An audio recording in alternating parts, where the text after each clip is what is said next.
So Robbie Blake joins me after watching the Rocks 2-0 win against Potters Bar. Robbie, it's a good end to the week, isn't it? Yeah, good end to the week. Needed to win the game. Obviously, any wins always a positive, and we're delighted with the result. And we've got a tough game now Tuesday night against Bishop Stortford, which is going to be very difficult. But it's nice to win at home because we've had such great crowds in, and we've drawn too many and lost too many recently. So trust it for when the crowd to be down a little bit. We go and win. But I'm not criticising the supporters in any way, because the supporters have been absolutely amazing and fantastic. And just pleased for the club that we got the win, and that's three league games now, unbeaten, and we got to make that double figures if we can, if we want to try and impact the second half of the season and try and push up the league. But it's a clean sheet as well. I thought, other than a couple of sloppy moments, again first half, second half we didn't really have to do as much defending as the first, but I thought overall our defence marshalled the game and saw the game out very well today. Yeah, we saw it out very well. I think Joe Cook makes a really important block in the second half, which is just as good as a goal in my opinion. But yeah, no, listen, there's things we can be better and be brighter with the ball, and our decision making in the final third be a little bit better. But Jordy's got a goal, Dan Gifford's got a goal, 2 forward players, which is always nice. It's almost like the perfect result in terms of clean sheet and 2 goals. So listen, we're really happy. We needed to win the game and we've won it, and we've got to build on this, get a lot of confidence for it, and go forward. Well, it's 7 points from 9 in the league, and a very promising second half performance in the cup in midweek. People were, on the Facebook recently and the interviews, calling it doom and gloom. I don't think it is. No, I just felt it, Pete. I felt around the place, and having lost the Worthing game and lost the Lewis game, in my opinion, I don't like to make excuses. It is what it is, but we had circumstances that was against us there, and we don't go into it because everyone has the same problems. And what I'm saying is we just need to be a bit more upbeat as a club, as supporters, and as players.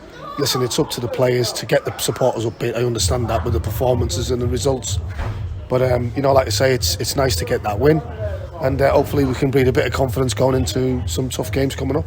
Well, we saw a slight change of formation today, and a slight change of position for Joe Dandy. He started the game off in a defensive midfield role, had to go right back, of course. Yeah. He just fits in so well wherever he plays, doesn't he, Rob? Yeah, no, I thought he'd done very well. Obviously, sometimes you could be a little bit of, fish out of water and struggling, but he didn't. He's a great lad, and I thought he'd done a very good job in there while he was there, and we had to change it just to Jake coming back. We didn't want to risk Jake playing more minutes and aggravating his injury. So, no, listen, there's positives there, and like you say, the good thing is we can use a couple of more formations, and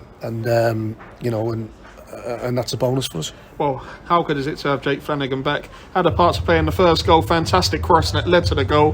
How good is it to have him back bombing up and down at right? No, listen, first and foremost, he's a great lad, and for us as a player, he's even better. So it's great we've got him. His delivery's first class, his intensity's first class. Everything about it's just fantastic. So we're really pleased that he's back. Hopefully he can come out of the game unscathed, and we can get that run of games again, which we need, because obviously you've got a fit Jake Flanagan in your team, you're going to be a lot stronger without him. Well, going on to a player missing today, Harvey, he was there in the warm-up again, cheering on the lads. He was actually sitting by us at one point. Any update on Harv? Yeah, no, I think it's just like niggling for him, I think, at the minute. So I think the physio's done a bit more work on him, and we're hopeful that that can have the effect on him. And I said to him today, he's got to be patient. The quicker we get you back, the better we'll be. So hopefully we'll know a little bit more in the next 48 hours, Pete. Well, Dan Gifford got the Specsavers man of the match. We gave our radio man of the match to Ashton Leigh. I thought that's one of the best performances I've seen from him. He started the season off well and then he had a bit of a dip. But today he's shown what he can do. He had a part to play in both goals. He had a couple of strikes in the first half, unlucky not to score. Yeah. How good is it to see Ashton back to his best? Yeah, no, absolutely. I thought Ashton was excellent today, and I totally agree with your analysis and obviously your opinion. I thought it was excellent, and I said to Dan Gifford actually in the week, because he's been such a foil for everybody else with his work rate commitment. It was nice for him to get a goal, so that's 2 and 3 for he's got as well. So I said to him, you need to start adding that tally up a little bit more, because if we get that, then we're going to be a match for teams here. Yeah, well, we're going on to Tuesday. Bishop Stortford away. They've actually gone up to third in the league today, and our record there isn't the best. But if we put a performance in like that, we can beat anybody, can't we? Nice and positive, Pete, aren't you? You know what I mean? I'm joking. Listen, I just said if we play like we do today, if we play like we can beat anybody. Yeah, absolutely, we can. There's no problems with that, and that's against the best teams in the league. If we apply ourselves, we've seen that second half against Worthing. You've seen it a bit today, but listen, every game is very difficult, even at our level, and every team's difficult to beat. And we've got to pleased with the result, pleased with the clean sheet. Yes, Bishop Stortford is a tough game, but they'll know they're in for a tough game as well when we come into town. So we're just, looking forward to the game.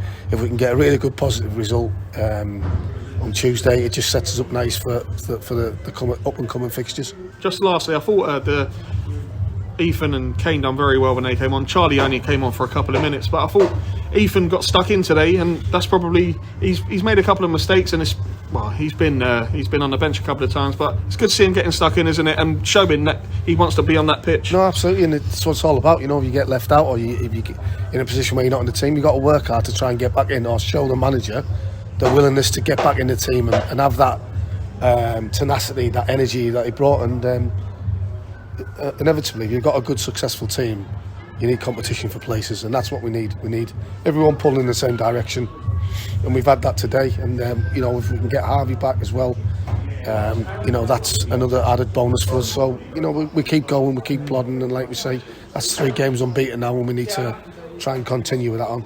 But it's how strong we are. James Crane and Harrison Brook didn't even get on. Yeah, no, exactly. So you've got to be like that. We've got to have that competition for places, and we've got to have players who are coming on who can impact the game, whether it's defensively or going forward. So we're pleased to have the players and the quality we've got. And now it's about time just getting on that run, like I've said, and building some momentum leading up towards the next 20 games or 19 games, however long we've got left. Well, Robbie, it's good to talk to you, mate, and it's good to chat to you after a win and a clean sheet, mate. Yeah. You can tell me demeanour's a bit better today, can't you? Well, you can tell you're smiling, mate. Against Ilsham, mate, takes a lot you for didn't me know what to from the do. North East lad to smile. So even against Worthing, after the second half, I thought you were smiling. But absolutely. It's just one of them things, Robbie, where if buts and maybes, if we could have held on for that win against Ilsham, 3 wins out of 3. But it is what it is. We go on to Tuesday, exactly. And to be fair, you can't always win them. The circumstances were disastrous in terms of how we lost at the win, in terms of we drew. Because, like you say, Ilsham probably on the day probably did deserve something out of the game, but we still got to see the game out. But listen, we can't have everything. 7 points from 3 is good, and finally we've got a home win, which is something that's really pleasing. Well, Robbie, all the best, mate, and you can go and enjoy your evening now, and you can smile, mate. I am top man. Well done. Cheers, buddy. So I'm joined by Ashton Leigh. In seasons after the Rocks beating Potters Bar 2-0, Ashton with our Rocks Radio Player of the Match. Ashton, first of all, well played, mate. Thank you. And two parts to play in both the goals. I thought good header for the second goal, good build-up play for the first. Back to your old self. Yeah, finally. Had a little time out of the team. Had to knuckle down, work hard, worked hard in training. Finally got my spot back, and hopefully I can keep it now for a bit. Well, it's one of them things, isn't it, where 7 points out of 9 in the league and a very promising second half display against Worthing. How are the players feeling? Because I think there was a little bit of doom and gloom at one point, but we need to push on now, don't we, as players? Yeah, people say there was doom and gloom. There wasn't much doom and gloom. Everyone's got their heads high, and today we ain't won at home for God knows how long. And today to get 3 points at home in front of all the fans, it's been brilliant. Well, finally get going. Yeah, I could see that you was in the first half unlucky not to score yourself. 2 very good strikes saved by their goalkeeper. It's good to have you back in that position. Is that your favourite position? Yeah, just getting on the half turn and making things happen, really. So, that's what I've got to try and keep doing to keep myself on the side. Well, of course, being on the bench, you did seem a bit peed off after. It's frustrating, mate. In the away games, but there's no better way to show that you should play like you did today, mate. And I thought overall, you was unlucky not to win the sponsors one. It was Specsavers, wasn't it? So. But Dan Gifford. He's running. He helps out the team, doesn't he? He's come in and he has been mustard. He's such a help up there. He holds the ball up, he runs in behind, he's strong, he gets his body here, he wins fouls, he scores goals, wins headers for only like a 3-foot player. Wins headers, it's mental. You know, he's come in, he's been magnificent. So he's a massive credit to Bogner and Pompey. I spoke to Robbie and he said he just helps everyone around him. His running creates a space for people like yourselves and for Kane, Charlie's, the attacking players that want to have shots and assists. For players who don't want to run, yeah. Well, no, he's like I said, he's been magnificent for us. And hopefully when he gets his chance at Pompey, which he should do, hopefully it's the ground running there. So all the best to him. Well, Ashton, it's good to chat to you. It's only a quick chat, but it's good to see you back to yourself. Yeah. And we're going to Tuesday, Bishop's Stortford. Tough game, mate. Yeah, superb. Cheers, buddy. Cheers. Well done.